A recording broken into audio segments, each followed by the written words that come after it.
Hello everybody, let us have a look at technical view on the equity market. Nifty opened on positive note today, and as the day progressed, it picked up momentum very well on the upside and ultimately posted a strong positive close. Overall, as can be seen from this daily chart, Nifty has recently taken support near its crucial daily moving averages as well as near a medium-term rising trend line. And from this strong support zone, it has started moving higher.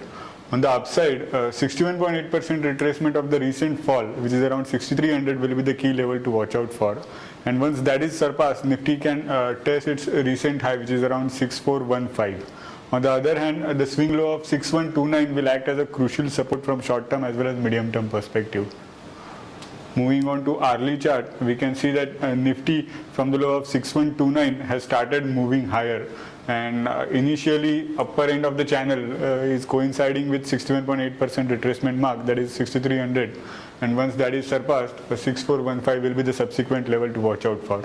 Hourly momentum indicator has started a fresh cycle on the upside from the equilibrium line, which suggests that Nifty has a further upside potential in sessions to come. Moving on to Bank Nifty, as we saw in case of Nifty, similarly in case of Bank Nifty, the index has taken support near its crucial daily moving averages as well as near its medium-term rising trend line. However, in case of Bank Nifty, the momentum is yet to pick up on the upside. It is still trading near those supports, and once the momentum picks up, Bank Nifty can also start moving higher along with the Nifty.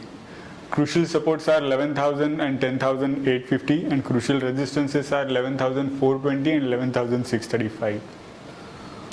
Now we'll have a look at a couple of stocks which are showing bullish setups from short-term perspective. First one is Allahabad Bank. Allahabad Bank has broken out from an inverted head and shoulders pattern, and above the neckline it has been forming a bullish flag pattern. It's a quite big pattern, and it is yet to break out on the upside. However, once breaks out, it can move up significantly.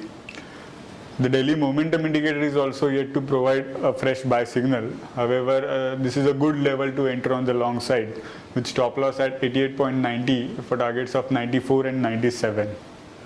Next is LIZ. LIZ has been falling in a channelized manner. It has recently taken support near the lower channel line and has crossed its crucial daily moving averages on the way up. The daily momentum indicator has already given a buy signal. So LIZ is also a good buy with stop loss of 206.50, and targets will be 215.50 and 220. Thank you.